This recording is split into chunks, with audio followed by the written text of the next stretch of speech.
Hey guys, Civilord here, back in with another action figure review, and no, your eyes doth not deceive you, because today I'm going to be taking a look at the DC Multiverse Rocket Red Brigade by the fine folks over at McFarlane Toys. And if you're wondering why your eyes may deceive you, or doth deceive you, however that old-timey language works, we technically already looked at this figure on the channel. So I'm not going to go in depth into articulation on this video. It's going to be more of a side-by-side comparison with the Platinum Edition. That way you guys can justify which one you try to track down. Granted, I'm going to tell you right now, this one is way easier to track down and comes with, in my opinion, the better numbers. So with that being said, why don't we move right along and take a look-see at all Rocket Red has to offer in terms of accessories, starting off with the collectible trading card, of course. And we also have his two rocket boosters. And last but not least, we have his two extra number pieces that you can swap onto his chest. Now, on top of having the hockey puck display stand we're using with all McFarlane Toys releases, he does have the little fire coming out of his butt. Well, it's his back, but I like to say it's butt, because that's funny. Butts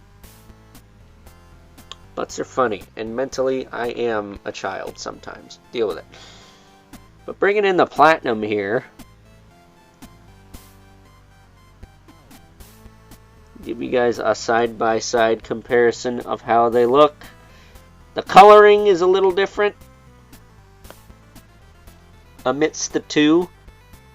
Personally, I think the Platinum is going to be the more traditional Rocket Red, the more famous Rocket Red.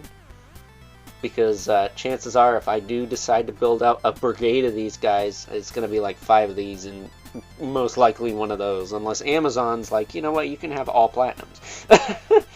But at any rate, this one I'm going to use as the Justice League Unlimited version, if I only end up with 2 of these, of course. But you can see that they are different in terms of color, but other than that, the figure is exactly the same. Flip them around so you can see the back here. It's one of the more stable McFarlane Toys figures. They actually stand up quite, I say as this guy's about to fall down. His feet are a little loose, so cut him some slack. But there's a look at the back. Pretty standard stuff there. But let's move in and do a little bit of a closer side-by-side, just so we can get a better idea of what we're looking at here. So here's the regular. Here's the Platinum. Here's the side profile of the two of them. Looks like the regular has a silver helmet, if I'm not mistaken. And the Platinum is more classic colored.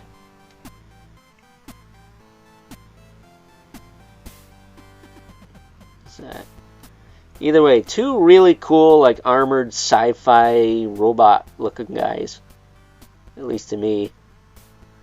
But setting the Platinum aside, I will say some of the joint tolerances, like the feet, a little looser on this guy. The wrists were still tight as heck. I had to pop the hands off and move the wrists manually so they could hinge in and out like this. And after snapping the wrist on Blackhawk, I really didn't want to take any chances, even if this is just the regular version of this guy. But that is Rocket Red in a nutshell. Of course, he's got the 2 peg holes on the back, but it's the same figure, different paint, different aliases. But still pretty freaking cool. I like him a lot. And, you know, if you want a little bit more of an in-depth look at this figure, I'll leave a link in the description below to my Platinum Edition review. So you can give that a watch and see how this guy poses around and stuff. It's the same body as like Batwing, the Manhunter robots, Batwing V2, and any other figures that utilize that body mold. I think that's it.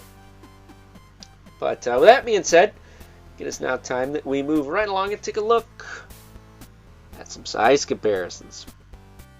First up, and mostly because I did not get to compare the Platinum Edition of good old Rocket Red to any other DC Multiverse figures that didn't utilize the same body, here we have his Wavemate Ice and Wally West Flash, both from Justice League of America / Justice League Unlimited / Justice League Animated Series, at least to this guy.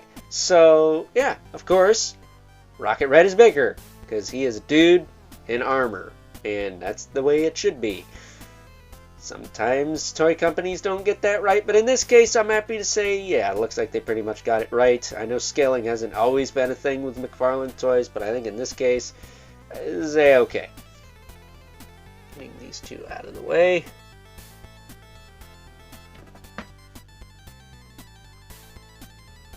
So we can bring in our two regulars, the Mythic Legion's Brother Manibelith, right there, and the infamous Limited Spawn, who as usual, is tall, but I don't think he's a little teeny bit shorter than Rocket Red here, so an interesting development to say the least. So with that being said, it's now time that we wrap things up with some final thoughts. Overall, and if it is the more iconic interpretation of the character or the Justice League Unlimited interpretation of the character you are looking for as far as a Rocket Red goes, this isn't exactly it, but he's got the right numbers for it. So again, depending on which Rocket Red alias you prefer, you're either going to want to pick up this one or the Platinum. I got both because I'm going to make the Platinum probably the more famous one, and this one can be the Justice League Unlimited one. At least for my display. Your display might vary, but for now, that's probably what I'm going to do. And not for nothing, since I have all the numbers now, I kind of wouldn't mind having a Rocket Red Brigade. I mean, I got a pretty sweet Green Lantern Corps going. Wouldn't mind having something a little bit different as far as a squad of characters go, even if they are going to be the same exact figure, but 6 times. Oh, collecting, you do things to us that we still cannot comprehend. So, with that being said, hope you guys enjoyed this review. Until next time, I'll catch you guys later.